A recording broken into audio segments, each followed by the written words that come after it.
আসলে এভাবে বলতে চাই না, তুমি কিন্তু আমাকে ভুল বুঝতেছো। তুমি আমার কথাটা শোনো, আমি আসলে এভাবে বলতে চাই নাই। চুপ করো, আর একটা কথাও বলবে না। আমি খুব ভালোভাবেই তোমাকে চিনে গেছি।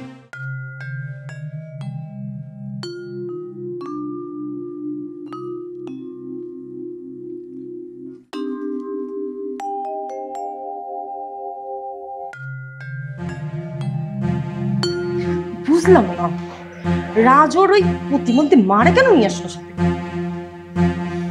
মেজাজটাই খারাপ হয়ে গেল।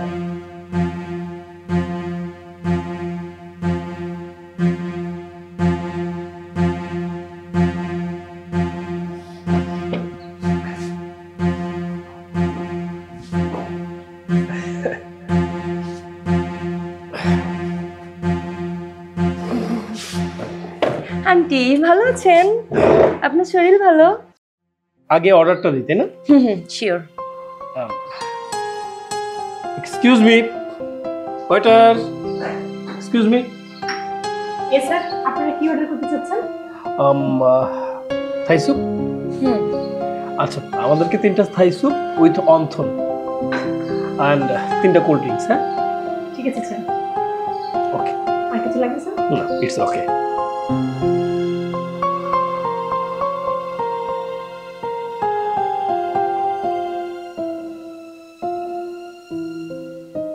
আমি বুঝলাম না রাজ, তুমি তোমার মাকে কেন সাথে করে নিয়ে আসছো? আমরা তো সামনে বিয়ে করতে যাচ্ছি, আর আমার মা আর তোমার দুজনের দেখা হওয়াটা জরুরি, তাই নিয়ে আসলাম। ঠিক আছে, তুমি আমাকে বলতা, আমি বাসায় গিয়ে তোমার মার সাথে দেখা করে আসতাম। তোমার মা দেখতে পাচ্ছ না এমনি সে কেমন ব্যবহার করতেছে। আরে, মা খুব জেদ করছে, তার ছেলের হবু বউকে সে দেখবে, তাই আর কি নিয়ে আসলাম। হুম।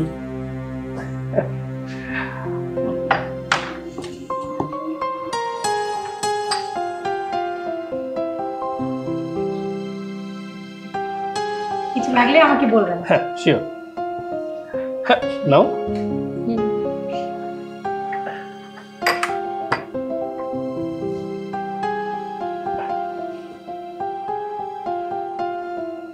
আচ্ছা রাজ, শোনো না, মা একা একা খেয়ে নিবে, চলো আমরা দুজন একসাথে খাই। না না, মা তো একা খেতে পারবে না। তুমি দেখছো না মায়ের হাত কাঁপছে। মা যদি একা খেতে যায় তাহলে খাবার পড়ে যায়, মাকে আমারই খাইয়ে দিতে হয়। রাজ দেখো, এইটা একটা রেস্টুরেন্ট, আর তুমি তোমার মাকে যেভাবে খাওয়াই দিচ্ছ, এটা না আসলে খুব একটা ডিসকাস্টিং ব্যাপার। এটা আমি নিতে পারছি না। আর তাছাড়া আশেপাশের লোকজনও তোমাদের দিকে তাকায় আছে। এভাবে বলতে কিভাবে? তুমি কি বলতে চাচ্ছ? আমরা তো বাসায় যেভাবে খাবার খাই সাধারণভাবে এখানেও ওইভাবে খাচ্ছি, তাহলে প্রবলেমটা কোথায়? আচ্ছা রাজ, তুমি একটা কাজ করো, মাকে ওই টেবিলে রেখে আসো, মা একা একা খেয়ে নিবে, আর তুমি আর আমি একসাথে খাই, কারণ আমি আসলে কমফোর্ট ফিল করছি না। আচ্ছা ঠিক আছে, সমস্যা নাই। আমি আমার মাকে নিয়ে ওখানে বসে খেয়ে চলে যাচ্ছি। ঠিক আছে, চলো মা। আজব, তুমি ওই টেবিলে গিয়ে বসবা মানে? আমি কি তোমাকে যেতে বলছি? আমি তোমার মাকে যেতে বলছি। আর তুমি চলে যাবে মানে? আমরা না আজকে আমাদের বিয়ের বিষয়ে কথা বলবো? না, তুমিও বললে আমার মায়ের সাথে এক টেবিলে বসে খেতে তোমার অস্বস্তি লাগছে, খারাপ লাগছে, ভালো লাগছে না, তাই আমি আমার মাকে নিয়ে অন্য টেবিলে যাচ্ছি। আর আজকে আমি একটা ভালো কাজ করছি জানো, আমার মাকে এখানে নিয়ে এসেছি। আর আমার মাকে এখানে আনার কারণে তোমার আসল চেহারাটা আমি সম্পূর্ণভাবে বুঝতে পারলাম। মানে আসল চেহারা মানে? আমি না কিছু বুঝতে পারছি না, তুমি কি বলতে চাচ্ছো বলো তো? এই পৃথিবীতে আমার মায়ের আমি ছাড়া আপন বলতে আর কেউ নেই। তুমি এখন পর্যন্ত আমাকে বিয়েই করলে না, আর তাতে আমার মাকে নিয়ে তোমার এত সমস্যা, তাহলে তুমি বিয়ের পরে কি করবে?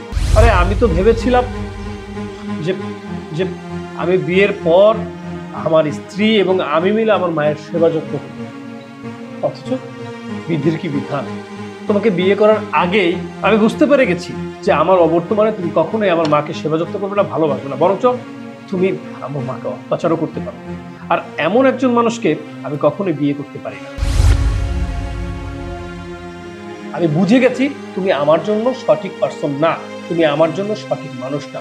আর আমি আমার মাকে এমন একজন মানুষের হাতে অবশ্যই তুলে দেবো না, এমন একজন মানুষকে ভরসা করবো না যে মানুষটা আমার মাকে সম্মান করতে জানবে না এবং আমার মায়ের সেবা করবে না। সো আমি তোমাকে বা তোমার মতো একটা মেয়েকে আমার পরিবারে কখনোই স্থান দিতে চাই না। এমনকি তোমার সাথে আজকের পর থেকে আমার যে রিলেশন আছে সেই রিলেশনও থাকবে না। তুমি কখনোই আমার সাথে যোগাযোগ করার চেষ্টা করবে না, কথাটা মাথায় রেখো, মাইন্ড ইট। দেখো দেখো রাজ, তুমি আসলে আমাকে যেভাবে বুঝতেছো আমি আসলে এমন না, আমি আসলে এভাবে বলতে চাই না। তুমি কিন্তু আমাকে ভুল বুঝতেছো। তুমি আমার কথাটা শোনো, আমি আসলে এভাবে বলতে চাই নাই। আমি জাস্ট বলছি যে তোমার মার সামনে আসলে আমি কমফোর্ট ফিল করছিলাম না, দ্যাটস ওয়াই আমি তোমাকে বলছি। এখন তুমি যে এটা মাইন্ড করবে এটা আসলে আমি বুঝতে পারিনি। আর তার জন্য তুমি যদি মাইন্ড করে থাকো তার জন্য আই এম সরি। চুপ করো, আর একটা কথাও বলবে না। আমি খুব ভালোভাবেই তোমাকে চিনে গেছি, আর ভবিষ্যতে আমার সাথে যোগাযোগ করার চেষ্টা করবে, ঠিক আছে? মা চলো।